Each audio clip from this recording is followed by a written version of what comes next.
इस समय चुनाव पीक पर पहुंच चुका है और हर बड़ा नेता अपने पदाधिकारियों के साथ बैठक कर रहा है देर रात तक, ताकि उसकी सीट सुरक्षित और काफी मार्जिन के साथ निकले। मैं इस समय सिरडी में हूं। सिरडी में महाराष्ट्र के राजस्व मंत्री राधाकृष्ण विखे पाटिल मैदान में हैं। हम उनसे बात करते हैं, किस तरीके से देखते हैं इस शिरडी विधानसभा को।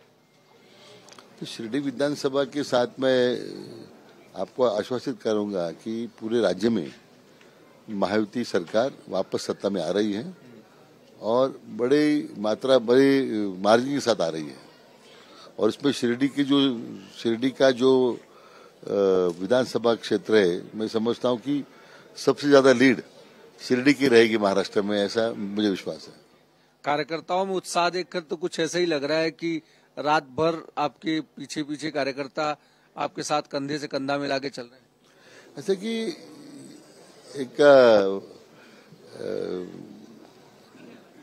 फैमिली जैसा हमारा बर्ताव रहा है और इस पूरी चुनाव क्षेत्र में लोगों का जो प्यार है, विश्वास है, इतने सालों में मुझे दिया है, इसका यही कारण है कि एक विश्वास उनके मन में है। बुजुर्ग हो, युवा हो, हमारी महिला हो, सबके मन में यही भावना है कि इस चुनाव क्षेत्र का जो परिवर्तन हुआ है, विकास हो गया है, वो करने में करने के लिए जो हमने योगदान दिया है, उसका हमेशा उन्होंने सपोर्ट किया है। 2.5 साल में आपकी सरकार ने जितने काम किए, जितनी योजनाएं लाई, उसका कांग्रेस ने विरोध किया है और आज राहुल गांधी ने 5 गारंटी पूरे महाराष्ट्र के लोगों को दी है, जिसमें कहा है कि महिलाओं को हर महीने 3,000 रुपया देंगे और 1,500 जब आपकी सरकार दे रही थी तो कांग्रेस ने कहा कि ये चुनावी जुमला है। कांग्रेस का तो सत्ता में आने का संभव ही नहीं है, वो सपना देख रहे हैं। लेकिन जो डबल स्टैंडर्ड है कांग्रेस की या महाविकास आघाड़ी सरकार की, लोगों के सामने आ गई है। जब हमने लाड़की बहन योजना को 1,500 रुपए देने का हमने घोषणा की, तो यही कांग्रेस वाले, यही महाविकास आघाड़ी के लोग कोर्ट में गए थे और कोर्ट ने उनको जो कोर्ट में फटकारा था, उसके चलते अब योजना शुरू हो गई है। आज के दिन में अगर किसानों की बात करें, जो 1 रुपए की जो क्रॉप इंश्योरेंस स्कीम थी, वो भी जुमला कह रहे थे कांग्रेस के लोग या उबाटा के लोग। लेकिन आज महाराष्ट्र में इतना पैसा हमारे किसानों को मिला है, इंश्योरेंस का हो या इलेक्ट्रिसिटी बिल माफ करने की बात हमने कही थी, तो अब सबको 0 बिल मिले हैं।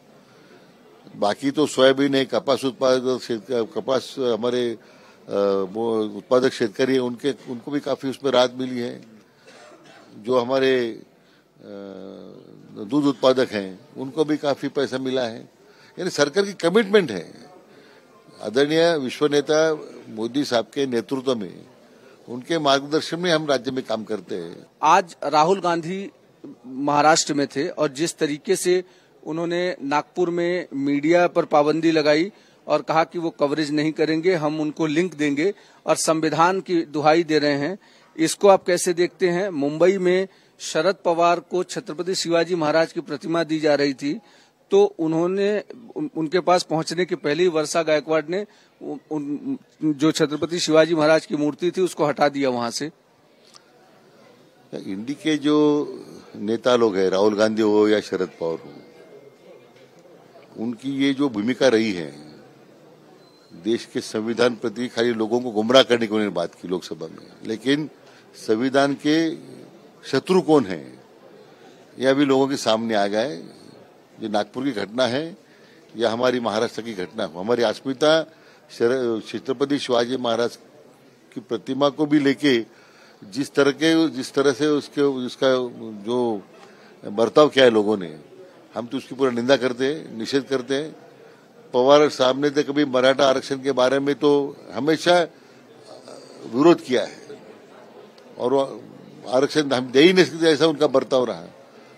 चुनाव और ये वोट की राजनीति कर रहे हैं, इसके चलते आज उनका जो बर्ताव रहा, उनका हो या वर्षा गायकवाड़ का हो, अभी उनका चेहरा लोगों के सामने आया है। उन्होंने छत्रपति शिवाजी महाराज के साथ प्रतिमा के साथ जो बर्ताव किया है, दोनों ने महाराष्ट्र की जनता की माफी मांगने की जरूरत है, आवश्यकता है। मतलब दोहरा चेहरा देख रहे हैं क्या? एक तरफ छत्रपति शिवाजी महाराज की बात करना, दूसरा उनकी प्रतिमा को एक्सेप्ट न करना और इस तरीके से चीजें करना, और बीजेपी के ऊपर उल्टे आरोप लगाना कि छत्रपति शिवाजी महाराज का आप लोग अपमान कर रहे हैं, प्रतिमा बनाई वो गिर गई, इस तरीके के तमाम सारे सवाल तो खड़े किए ना। ऐसा कि हिंदुत्व का पुरस्कार करने का जो ढोंग उपाटा सेना ने किया था, ये महाविकास आघाड़ी के यही लोग हैं, शरद पवार, उद्धव ठाकरे और कांग्रेस के जो लोग हैं, उन्होंने औरंगाबाद में औरंगजेब के कब्र के ऊपर फूलों की वर्षा किया था। स्ट्रक्चर भी वहां बना हुआ था, अफजल खान फूलों की बारिश की थी। यानी किसका उदात्तीकरण कर रहे हैं आप? यानी वोट की राजनीति में आप छत्रपति शिवाजी महाराज को भूल गए, उनको अपमानित करने कोई मौका नहीं छोड़ा है।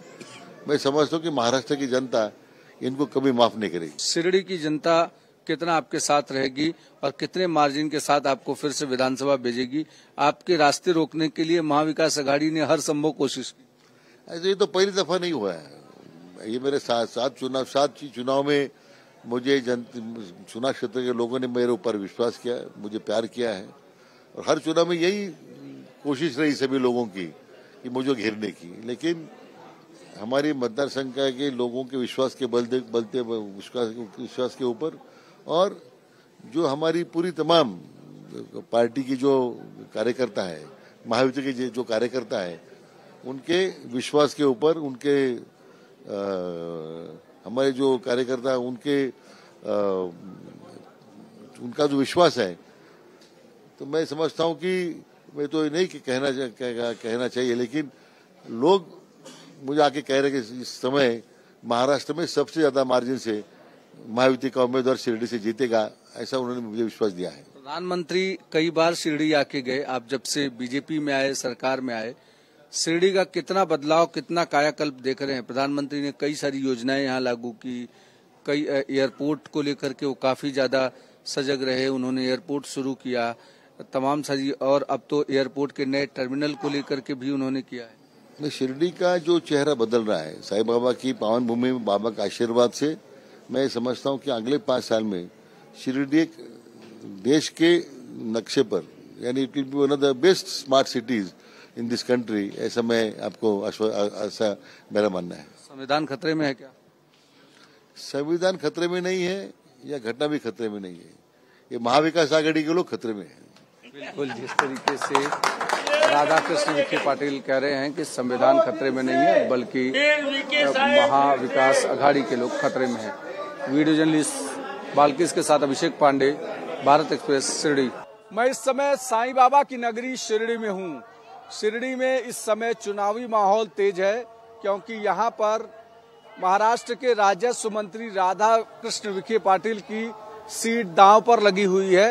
राधा कृष्ण विखे पाटिल कई बार शिरडी से विधायक रह चुके हैं, लेकिन जब से उनके बेटे की लोकसभा में सीट गई है, तब से विपक्षी कोशिश कर रहे हैं कि राधा कृष्ण विखे पाटिल को हराया जा सकता है और शिरडी से कांग्रेस बाजी मार सकती है, शिवसेना उद्धव ठाकरे ग्रुप साथ में आ सकता है, जबकि विखे पाटिल लगातार यहाँ पर मेहनत कर रहे हैं। शिरडी के लोग क्या सोचते हैं, किस तरीके से शिरडी के लोगों की राय है, साईं किसको मिलेगा, इन सब पर बातचीत करने के लिए हमारे साथ यहाँ के आम आदमी, कुछ पार्टी वर्कर, सब लोग हैं। हम उनसे पूछते हैं, ये बताइए कि इस बार साईं बाबा का आशीर्वाद किसे मिलेगा? साईं बाबा, इस बार साईं बाबा का आशीर्वाद सिर्फ भारतीय जनता पार्टी और महायुति को मिलने वाला है। उससे कारण कई सारे हैं, क्योंकि इस राज्य में विकास की जो प्रक्रिया है, उद्धव ठाकरे जी के जो सरकार में रुक गई थी, वो यहाँ पर जब से एकनाथ शिंदे और देवेंद्र फडणवीस इन्होंने कमान संभाली है, उसके बाद में बड़े पैमाने पर यहाँ पर विकास की प्रक्रिया फिर से गति ले चुकी है। और पाटिल को हराने के लिए तो उनके जो विपक्षी पार्टियां हैं, उन्होंने एकजुटता दिखाई है कि किसी भी तरीके से इस बार विखे पाटिल का किला ध्वस्त किया जाए। विखे पाटिल को हराने के पूरे प्रयास किए जा रहे हैं, लेकिन हमारा विकास का यहाँ पर हमने जो यहाँ पर विजन रखा है और उन्होंने जो काम किए, उसके आधार पर हम 1 लाख से भी ज्यादा वोटों से जीतने वाले हैं। विपक्ष यहाँ पर है ही नहीं। बताइए, आप क्या काम करते हैं? मैं भारतीय जनता पार्टी का काम करता हूँ। यहाँ पर आपकी दुकान है? दुकान है छोटी सी। ये बताइए कि पहले से धंधा बिजनेस कम हो गया कि ज्यादा है? थोड़ा बहुत ठीक है, पहले से कम हो गया। लेकिन विखे पाटिल ने क्या यहाँ विकास किया है? विकास तो हुआ है, लेकिन बात ऐसी है कि ये जो पर्यटन क्षेत्र है, ये भौतिक क्षेत्र है, ऐसा दोनों मिला के शिरडी का विकास होता है। तो ये दोनों की तरफ से संस्थान की जो अभी ट्रस्ट बॉडी नहीं है, उसकी वजह से जो भी डेवलपमेंट होने वाली है वो रुक गई है। ट्रस्ट नहीं है, ट्रस्ट नहीं है यहाँ पे। सरकार के उथल पुथल में यहाँ का ट्रस्ट का बॉडी नहीं है, बॉडी नहीं आ रहा है अभी तक। ट्रस्ट नहीं होने से क्या विकास रुक गया क्या? यहाँ पर ऐसा है कि कई लोग कोर्ट में जाने के कारण ट्रस्ट नहीं है, ट्रस्ट न होने के कारण यहाँ पर हाई कोर्ट ने एक कमेटी यहाँ पर रखी है 3 सदस्यीय, उसके कारण कई सारे जो डिसीजन है वो पेंडिंग है, ये फैक्ट है। लेकिन जल्दी यहाँ पर जैसे गवर्नमेंट आ जाएगी फिर से और ये ट्रस्ट यहाँ पर फाउंड हो जाए। विकास हो रहा है शिरडी में कि या फिर विपक्ष कह रहा है कि शिरडी में सिर्फ विखे पाटिल ने झूठ बोला है लोगों को? शिरडी में बहुत विकास हो रहा है, सब गली गली में रास्ते बन रहे हैं, काम अच्छी तरह से चल रहा है। जो साफ सफाई का मुद्दा रहता है वो सबसे अच्छा चल रहा है शिरडी गांव में। और जो आने वाले भक्त हैं उनको ज्यादा से ज्यादा साफ कैसे सुविधाएं दे पाएंगे उसके लिए हमेशा साफ कोशिश करते आए हुए आज तक। लेकिन रोड, रास्ते, पानी, सीवर्स, जो बेसिक इंफ्रास्ट्रक्चर है, क्या वो सही है क्या? एकदम बढ़िया है, यहाँ पे डेली नल को पानी आ जाता है, शुद्ध पानी मिलता है, साफ की वजह से ही ये सब विकास काम हो रहा है। अभी विकास काम हो रहा है, लेकिन रोजगार को लेकर के काफी दिक्कत लोग महसूस कर रहे हैं कि रोजगार नहीं है। यहाँ पर धीरे धीरे जो भीड़ थी साईं बाबा दर्शन की, उसकी कमी हुई है, तो उससे दिक्कत तो हुई है ना? दिक्कत तो है, लेकिन इतना दिक्कत ये ट्रस्ट की वजह से है। डेवलपमेंट जो हो रहा है, जो पेंटिंग काम में पड़ा है ना, वो आगे होने रहे, इसकी वजह से वो थोड़ा बहुत उसके ऊपर लिमिटेशन आ रहा है। बिल्कुल, हम और भी लोगों के पास चलते हैं, आप लोग यहाँ रहिए, हम पूछते हैं कि क्या चल रहा है। आइए, क्या लग रहा है इस बार? क्या नाम है आपका? राधा कृष्ण विखे पाटिल जीतेगा इधर मतदार संघ में हो। लेकिन चुनाव में महायुति में सरकार आएगा। और उद्धव ठाकरे ने 2.5 साल कोरोना में अच्छा काम किया, वो कहते हैं। किसने बोला? वो खुद कहते हैं। किसने बोला? उसका पुरावा नहीं ना। एकनाथ शिंदे और फडणवीस साहब और अजित दादा पवार ने 2.5 साल में बहुत काम किया। लेकिन इसका असर यहाँ पे दिखेगा? अभी मुख्यमंत्री अभी फडणवीस साहब होगा, हमारा विश्वास है। मुख्यमंत्री देवेंद्र फडणवीस होंगे। आप मोबाइल चलाने के बजाय इधर आइए, आप बताइए कि इस बार क्या लग रहा है शिरडी में किसकी सरकार? सरकार तो मोदी की आई है, बीजेपी की आई है। क्यों? क्योंकि उनका कामकाज बहुत अच्छा है।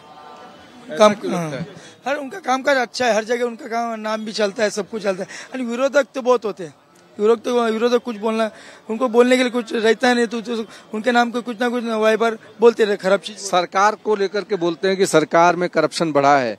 आप लोगों को लगता है सरकार में करप्शन बढ़ा है? नहीं बढ़ा है, ऐसा कुछ नहीं है, लोग कुछ भी बोलते हैं। शिरडी में रोजगार बढ़ा है क्या? बढ़ा है रोजगार, ऐसा कौन बोलता है? रोजगार बढ़ा है शिरडी में? देखो, शिरडी में बहुत अच्छा रोजगार है, ये पर्यटन तीर्थ क्षेत्र है, इसके कारण जो जो भी व्यवस्था है अतिरिक्त यहाँ पर बनाई गई है, जैसे कि अभी 40 करोड़ रुपए का थीम पार्क बनेगा, उस थीम पार्क के माध्यम से सभी जो यहाँ पे लोकल जो लड़के हैं उनके लिए रोजगार है। और सबसे इम्पोर्टेंट मैं आपको बताना चाहूंगा कि यहाँ पर MIDC का यहाँ पर प्रावधान किया गया है। शिरडी MIDC के प्रावधान के कारण कई सारी कंपनियां यहाँ पर आ रही है और उसके कारण भी बड़ा रोजगार यहाँ पर मिल रहा है। साईं बाबा के शिरडी नगरी में जो पर्यटन को लेकर जो व्यवसाय की जो यहाँ पर जो भी व्यवस्था है उसको भी बढ़ावा यहाँ पर है और उसके कारण सभी को जो है वो यहाँ पर रोजगार मिल रहा है। राहुल गांधी की गारंटी पे भरोसा है क्या? बिल्कुल नहीं, राहुल गांधी की गारंटी है ही नहीं। गारंटी तो सिर्फ मोदी जी की है और देवेंद्र जी की है। क्यों? इसलिए क्योंकि उनका विजन जो है, जो विकास का विजन है और उन्होंने जो भी सब लोगों के लिए करे, उसके कारण लोगों को वो गारंटी है। यहाँ पर राहुल गांधी जो अनप शनप बातें यहाँ पर जा करते हैं और हमारे देश का यहाँ पर सम्मान नहीं रखते हैं, तो वो क्या देश का विकास करेंगे? देश का विकास क्या करेंगे? इस पर बातचीत करने के लिए हमारे पास और भी लोग हैं, हम उनके पास चलते हैं कि क्या लोग सोचते हैं। आइए, कहाँ से आए आप? अंबेजोगाई। अंबेजोगाई का विकास हुआ है क्या? हाँ। इस बार किसकी सरकार? बीजेपी। क्यों भाई? राहुल गांधी तो गारंटी दे रहे हैं। हमारे इधर MLA बीजेपी का है ना। तो MLA बीजेपी का है, तो कांग्रेस का भी तो इस बार कैंडिडेट होगा ना? है ना, पर बीजेपी ने अच्छे काम किया वाला है, रास्ता वो सब पानी बिनी सबका काम। क्या लग रहा है इस बार? बीजेपी जाने वाली इस बार। क्यों? बीजेपी के जो है, बीजेपी के सामने महाविकास आघाड़ी चुनौती दे रही है, उद्धव ठाकरे कह रहे हैं कि हम इस बार आएंगे, नाना पटोले कह रहे हैं हमने अच्छा विकास करना है, बीजेपी कह रही लाडली जो है हिंदुत्व के लिए कुछ भी रहे। हिंदुत्व का कार्ड चलेगा क्या? हिंदुत्व का कार्ड चलेगा, वही चलेगा। हिंदुत्व लोग सोचते हैं कोई नहीं सोचेंगे। हिंदुत्व के मुद्दे पर हम फिर आप लोगों के पास आएंगे। हिंदुत्व का कार्ड इस बार चल रहा है क्या? चल रहा है ना, क्यों नहीं चलेगा। हमारे विखे पाटिल साहब हिंदुत्व के लिए अच्छा काम करते हैं और 100% हमारा गांव जो है भयमुक्त गांव है, जो बाकी के देवस्थानों जैसा कुछ इधर नहीं है। बटेंगे तो कटेंगे, योगी आदित्यनाथ ने जो नारा दिया था उससे कितना सहमत है? हम उससे 100% सहमत है। इसलिए हम लोग सब सजग है। यहाँ पर बटेंगे तो कटेंगे। यहाँ पर हिंदुत्व का मुद्दा लेकर जो हमारे पार्टी की विचारधारा है उसके साथ ही हम लोग यहाँ पर चुनाव लड़ रहे हैं और चुनाव जीतेंगे भी। क्यों ऐसा लग रहा है आपको? कांग्रेस की गारंटी पर आपको भरोसा नहीं? नहीं, वो यहाँ पे चुन के आ ही नहीं सकते। जो सबका काम है गए 35 साल से, उसके ऊपर ही साहब चुन के आने वाले हैं। जो सबका विकास करने का जो एजेंडा है वो बहुत अच्छा है। विकास का एजेंडा बहुत है, इसके कारण राधाकृष्ण विखे पाटिल को लोग पसंद कर रहे हैं। महाराष्ट्र में किसकी तरफ सत्ता रहेगी? तमाम सारे लोग हैं। एक सेकंड, आइए इधर आइए। कहाँ से आए हैं आप लोग? कहाँ से आए? नांदेड़ में अब की बार किसकी सरकार? आपकी बार मोदी सरकार, बीजेपी सरकार। क्यों भाई? वहाँ पर तो कांग्रेस मजबूत स्थिति में है। डेवलप तो हो रहा है ना। नांदेड़ का विकास हुआ क्या? हुआ है सर, मतलब पहले कांग्रेस के काल में भी हुआ है और अभी भी चालू है। अशोक चौहान साहब तो बीजेपी में आ गए, अभी तो पूरा कांग्रेस ये हो गया ना नांदेड़ में। अशोक चौहान के वहाँ से नांदेड़ से बीजेपी में आने के बाद कांग्रेस को फटका बैठा है क्या?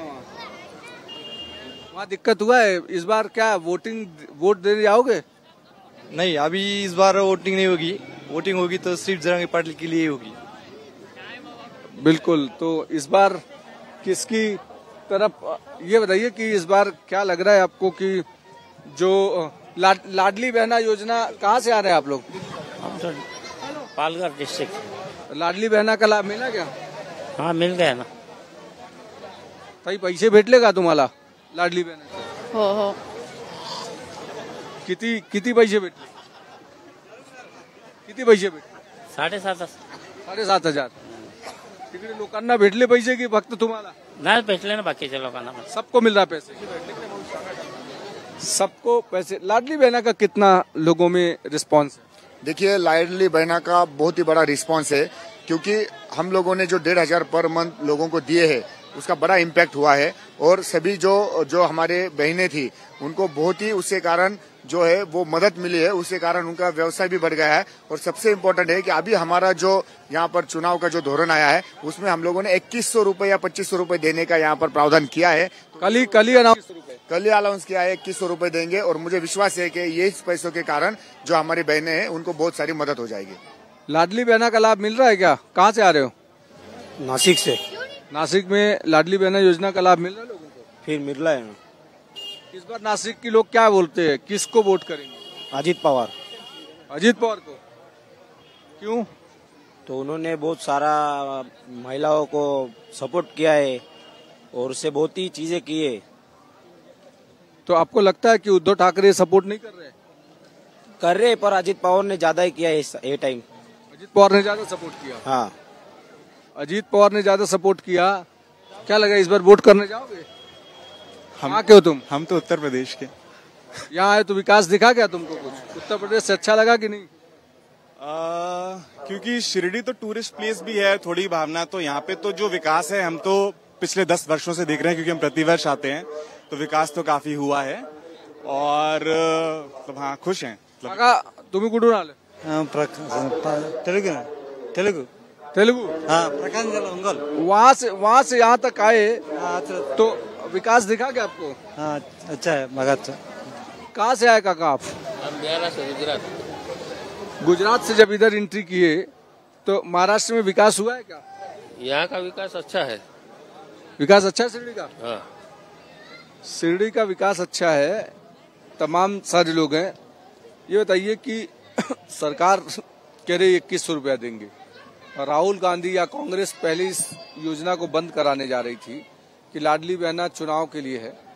अब ऐसा लग रहा है कि कांग्रेस लाडली बहना में और पैसा डालने की कोशिश करेगी, जैसे 8,500 का दावा किया था।